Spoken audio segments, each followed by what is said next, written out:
Downsizing is not something that you finish in 4 hours, but after helping hundreds of people downsize, I know that taking just a few hours to make a plan can make the whole process of downsizing go much more smoothly. And sometimes that's all it takes to go from feeling overwhelmed to feeling this is totally doable.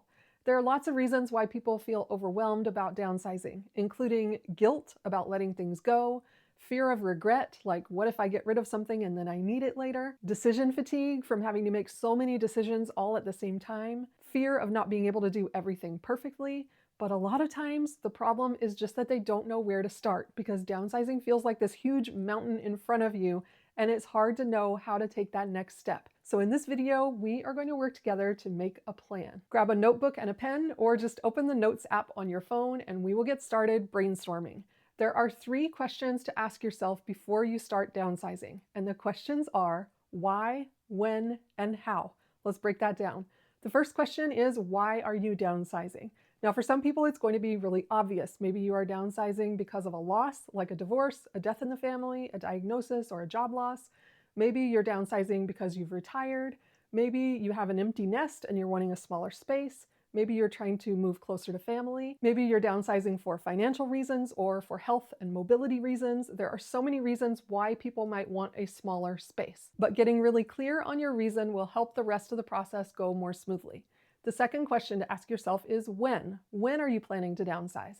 If you're starting from zero, like you haven't done any of the process yet, I recommend, if possible, give yourself about 3 months. You can do it faster than that. You're just going to need to ask for more help.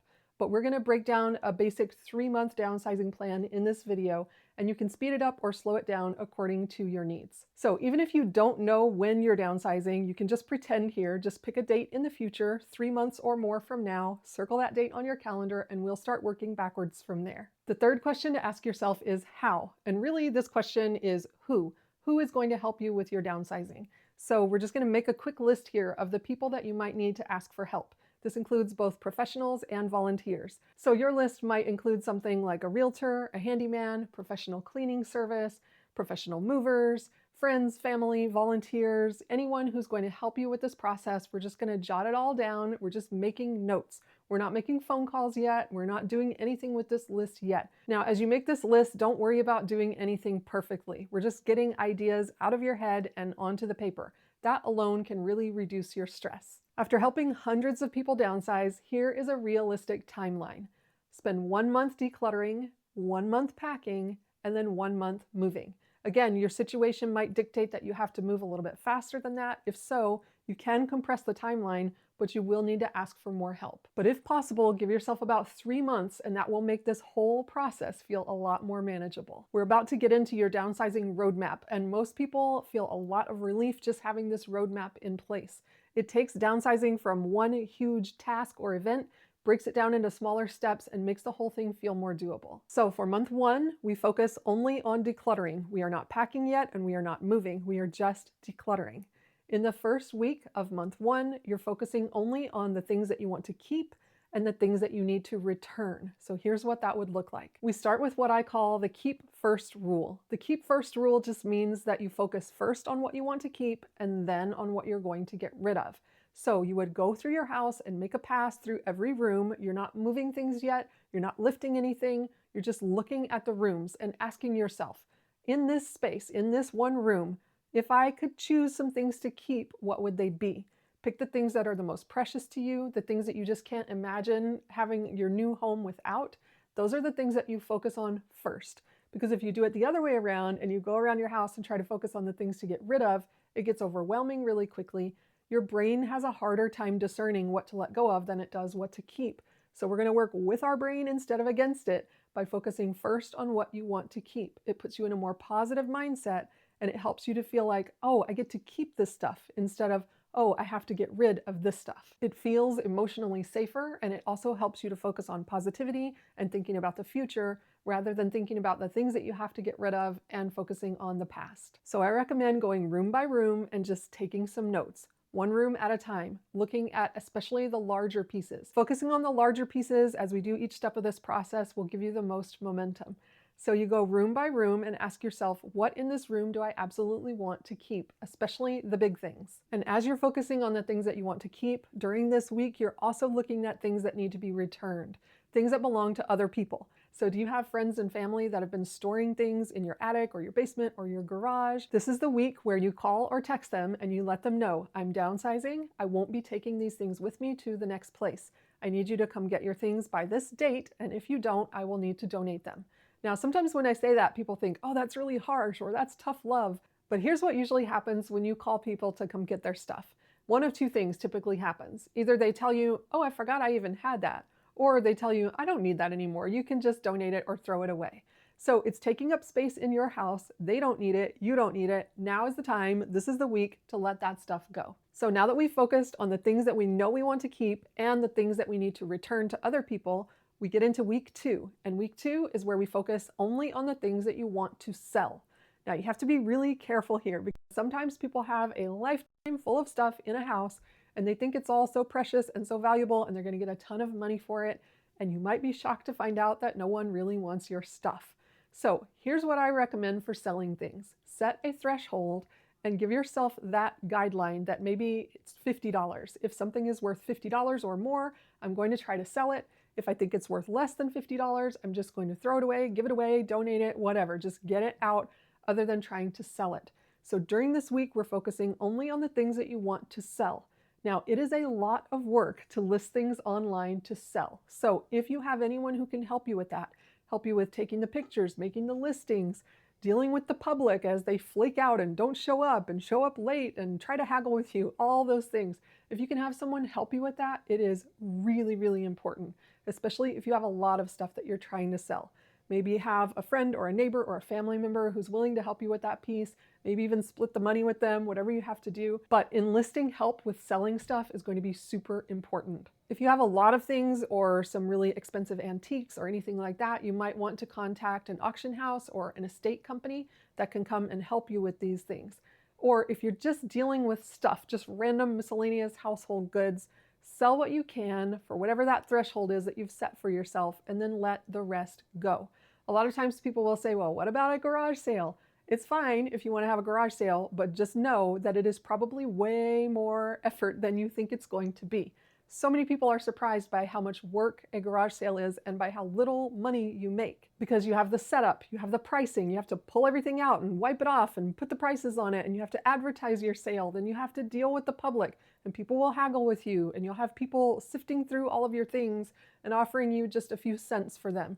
Most people find that garage sales are not really worth it unless you have a ton of help and energy. If you do, great, you can have a yard sale. But if not, I would just consider selling what you can and letting the rest go. Now, it's important to give yourself a deadline when you're selling things and just tell yourself, if this thing is not sold by this date, I'm going to donate it. Because the last thing you want to be doing is dealing with hagglers and dealing with people not showing up or coming without the right amount of money or wanting you to make change on the same day that you're trying to load your moving truck. You also don't want a bunch of strangers in and out of your house on the day that you're trying to load your moving truck. So whatever you can sell ahead of time, as much as you can do that, the better. Week 3 of this first month is where we focus on the things that you want to donate and throw away. So you're going to go back through your house and ask yourself, what am I ready to donate? What am I ready to throw away or recycle? It is super important to arrange help with getting this stuff picked up. So I recommend scheduling pickups for donations and for trash, if at all possible. You don't want to spend your precious time and energy during this week loading up your car and driving to the donation center over and over. A lot of places will pick up your donations for free as long as you arrange it ahead of time. Just check to be sure what their rules are about what they will and won't pick up. But as much as possible, I would have people come and pick up the stuff rather than having you driving around trying to drop it off. You're wasting so much time and energy if you're the one loading it up and driving it around. And again, we want to focus on the largest items first. So especially if you have big pieces of furniture and things like that you know you're ready to donate or throw away, getting that stuff out of your house is going to free up space. It's going to give you that immediate reward of looking around and seeing that you're making progress, and that progress will start to build momentum. During week 4 of this decluttering month, we take another look. So this is where you make one more pass through your house and look around at what is left. Now, what most people find that really surprises them is that the more you declutter, the more you declutter. So what that means is the more you have let go of by this point, the more you see stuff that you are ready to let go of, which is a good thing. Decluttering is like a muscle, and the more you do it, the more you want to do it, or the easier it becomes. So chances are when you take this last pass through your house to look at what you're ready to let go of, you're going to see that there's so many things that you may have overlooked in the beginning that now you're ready to part with. The reason that we want to declutter first is that decluttering first makes packing and moving so much easier. If you don't declutter first, you are packing up all of those decisions and taking them with you into your new space. It makes it really chaotic to move if you have not first decluttered. You are touching everything multiple times if you don't declutter first. You're putting it in a box, putting the box on a truck, taking the box off the truck, unpacking the stuff, looking at it in your new place, and then you still have to decide all over again. So the decisions don't go away just because you postpone them. The more of those decisions that you can make here on the front end of your move before you pack, the better, and the easier the whole move will feel. So notice that even though we've spent this whole month decluttering, we have not started packing yet. Packing comes after you declutter. So for month 2, this is where we start focusing on packing. In the first week, you focus on gathering your supplies. Now, I made a whole YouTube video that talks about the moving supplies that you need. I will link that video down below, but here I'll just put a list that you can screenshot just to have it on hand. These are the supplies that I absolutely recommend having before you start packing. Now, keep in mind that you can never have too many boxes or too much tape. If you have boxes left over at the end of your packing, that's fine. You can give them away. If you bought them at the store and they're unused, you can usually return them for a refund if you have the receipt, or you can just recycle them. However, if you run out of boxes, that is a problem. It is so hectic to run out of boxes at the last minute, and then you're scrambling to find more. So always have more boxes than you think you need. If you think you already have enough boxes, get some more. And the same thing goes for tape. So after you've gathered your supplies, week 2 of packing is where you start pre-packing. Pre-packing is just what it sounds like. You start packing before you actually move. Most people are surprised to find out that there is a ton of stuff that you can pack without even missing it. So we always start packing with the things that are used least and then work backwards to the things that are used the most. So in this week, we're going to pack the things that you maybe only use once or twice a year. Think about things like books, out-of-season clothes, seasonal or holiday decorations. Do you have any specialty kitchen items that you only use once or twice a year? Like for me, it's my Thanksgiving pie pans. If your move is not anywhere around Thanksgiving, then you could pack up your Thanksgiving dishes. There are probably lots of other things in your house that you could pack up without even missing them, like board games, puzzles, toys, anything that you've decided that you want to keep, but you don't necessarily use it all the time. You can go ahead and start packing it during this week. Now, sometimes people ask me what to do with all the packed boxes once you've packed them. There are a couple of different ideas here. You can either put them neatly in a corner somewhere, like in a spare bedroom, in a garage, an attic, or a basement. Just be careful that if there's anything in there that's temperature sensitive, like maybe photographs, you don't necessarily want that in a really hot space or in a place where it can get wet. So be mindful of that. But packing boxes and stacking them neatly in a corner is a great idea, even if you're showing your house. Most buyers are not going to be bothered by the fact that you have already started packing. In fact, it shows them that you're very serious about moving. If, however, you're really low on space and you don't want to be looking at these boxes, or maybe you're showing your house and you don't want the boxes in the way, you can do what we've done a few times, which is to rent a storage unit just for a month or two and start putting your packed boxes into the storage unit. That gets them completely out of the way, and then your house will show really nicely because it is very open and it looks much bigger. Pre-packing helps to give you some visible progress. So you look around your house and you think, wow, I have really done a lot. It also helps you to feel calmer and more prepared for moving day, and it helps the rest of the process go much more smoothly when you get that head start on packing. Week 3 of your packing month is where you start to pack things that you only use maybe once a month. So think about that crock pot that only comes out maybe every now and then for Sunday dinner. You can go ahead and start packing that up. Same thing for other kitchen items that you don't use all the time, like a waffle maker or a cake stand or a roasting pan. Those things that you don't necessarily use weekly, maybe you use them once a month or every couple of months, now's the time to pack that stuff up. Week 4 of packing is where you start to pack the things that you use on a weekly basis. So by this point, you probably need to start packing your suitcase. I recommend packing a suitcase even if you're just moving across town, even if you're moving next door. I recommend packing a suitcase. It will take so much of the stress of moving off your plate if you know where all of your daily and weekly use things are. So this is the week where you start packing the suitcase. and also packing your load last box. If you don't know what a load last box is, I made a whole video about that, which I will link below, but it is the last box to go on the truck and it is the first box to come off. So it's all the stuff that you're going to need right away in your new place. Now's the time to start packing that box and packing your suitcase, because you don't want to spend your moving day or your first couple of days in your new house looking for things like medication or your glasses or a toothbrush. If you've gotten any value out of this video so far, it would mean the world to me if you would hit that subscribe button so that I can reach more people and help more people. Thank you so much. Let's keep going. Now it's time to get into month 3. So by now you've done the bulk of the decluttering and the bulk of the packing. And in month 3, we're focused on moving out of the old place and starting to get settled into the new place. The first week of this month is the time to focus on all of those administrative tasks. So this is where you'll do things like forwarding your mail, contacting the utility companies, calling your insurance company, and also double, triple checking to make sure that you have all the help you need lined up. Remember, always ask for twice as much help as you think you're going to need. So by now, you know when your moving date is, you've got that circled on the calendar, and as you're calling people to remind them, if you think you're going to need 2 people to help you load the truck, ask for 4. If you think you're going to need 5 people, ask for 10. Always ask for twice as much help as you think you're going to need. And this is the week to confirm that you have all of your help lined up so you're not scrambling at the last minute. And that goes for both professional help and volunteer help. If you're using a pro moving company, you can call and confirm with them. If you're using volunteers, call and confirm with them as well. These little tasks can sometimes take longer than people expect. That's why we're giving ourselves a whole week here. And these are things that people easily forget until the last minute, but if you get it all out of the way this week, then your moving day will go so much more smoothly. Week 2 of this month is where we move everything out. Now, depending on how much stuff you still have left and depending on your health and your mobility, you might need longer or shorter than a week, and that is totally fine, but I'm just assuming a week here to move your stuff out and get it to the new place.